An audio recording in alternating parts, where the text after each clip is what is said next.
एक आदमी रात के समय अपने घर जा रहा था। रास्ते में चलते चलते अचानक से आवाज आई, ठहरो।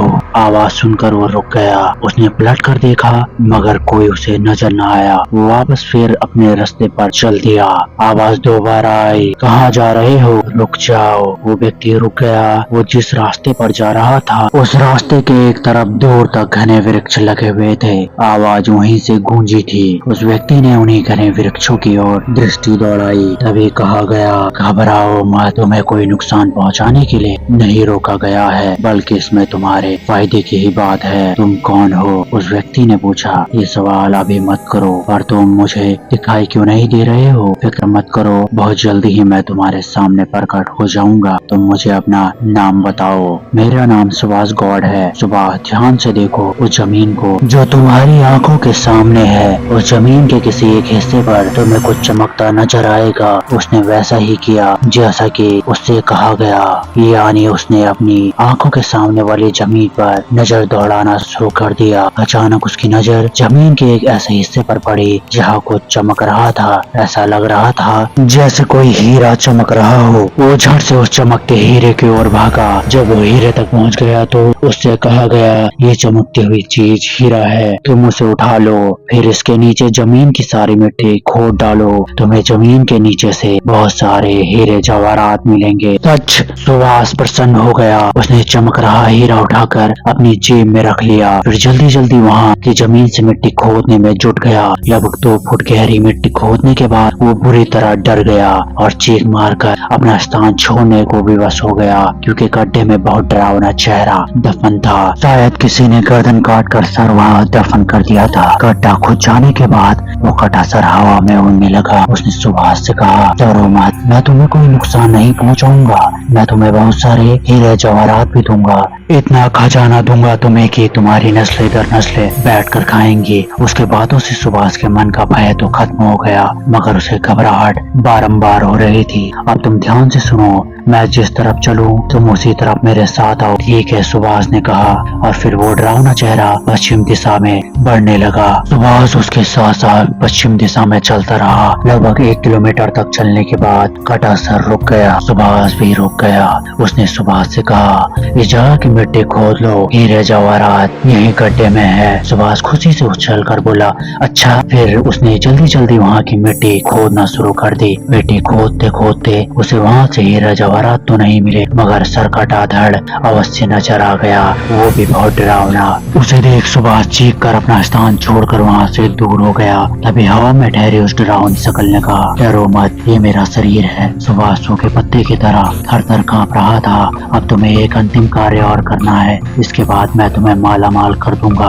अब एक प्याला कहीं से खून और लेकर आओ। एक प्याला खून? वो भयभीत स्वर में बोला, मैं कहाँ से लाऊंगा? कहीं से भी, ये काम मेरा बस का नहीं है। उसने साफ इनकार किया, ये तो तुम्हें हर कीमत पर करना ही होगा, वरना फिर तुम्हें हीरे जवाहरात नहीं मिलेंगे। सुभाष सोचने पर मजबूर हो गया। सोचो मत, काम जल्दी करो। मगर एक प्याला खून लाऊं कहाँ से? आओ मेरे साथ। डरावना चेहरा सुभाष को लेकर वहाँ से आगे बढ़ गया। वो दोनों वहाँ से काफी दूर आ गए। वहाँ पर उन्होंने देखा कि रास्ते में एक व्यक्ति जा रहा है। उसी समय डरावनी शकल ने कहा, इस आदमी का खून ले लो। मगर कैसे? इसके शरीर का कोई भी अंग काट दो, लेकिन ये मुझे देख लेगा। अगर मुझे पहचानते हुए पुलिस में रिपोर्ट कर दी तो मुसीबत आ जाएगी। तो फिर एक काम करो, क्या इसे जान से मार दो? नहीं नहीं, सुभाष डर गया। क्यों? ये मुझसे नहीं होगा। कोशिश करो, सब होगा। नहीं, मैं इसे नहीं मारूंगा। तुम्हें इसे मारना ही होगा। मैं किसी कीमत पर इसे नहीं मारूंगा। अगर तुमने इसे खत्म नहीं किया तो ध्यान रखो, मैं तुम्हें इतनी बड़ी मुसीबत में फंसा दूंगा कि पूरे जीवन बैठ कर रोओगे। मुझे माफ कर दो, मैं इस आदमी को नहीं मार सकता। सुभाष गिड़गिड़ाने लगा। जल्दी करो सुभाष, कहीं ऐसा न हो किसी और की मुसीबत तुम्हारे गले पड़ जाए। पर तुम एक प्याला खून का करोगे क्या? मैं एक प्याला खून के बगैर जीवित नहीं हो सकता। मुझे जिंदा होने के लिए एक प्याला खून हर कीमत पर चाहिए। सुभाष सोचने लगा। डरावनी शकल ने क्रोधित स्वर में कहा, देर मत कर मूर्ख, जल्दी जाकर उसे खत्म कर। इसी के साथ डरावने चेहरे ने जादू से सुभाष को एक खंजर व एक प्याला दिया। खंजर संभाल सुभाष उस व्यक्ति की ओर बढ़ा जो रास्ते से गुजर रहा था। शीघ्रता के साथ सुभाष ने उस व्यक्ति का गला गला काट कर उसे खत्म कर दिया। उसके घाव से बहते खून से उसने प्याला भर वो डरावनी शकल के पास आ गया। डरावना चेहरा प्रसन्न होकर उसे अपने साथ वापस अपने शरीर के पास ले गया। वहां पहुंचकर बोला, इस खून को मेरे शरीर पर डाल दो।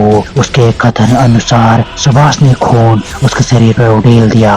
इसी के साथ शरीर उठकर खड़ा हुआ और तुरंत कटी गर्दन उस पर जुड़ गई। वो तो एक भूत तैयार हो गया था।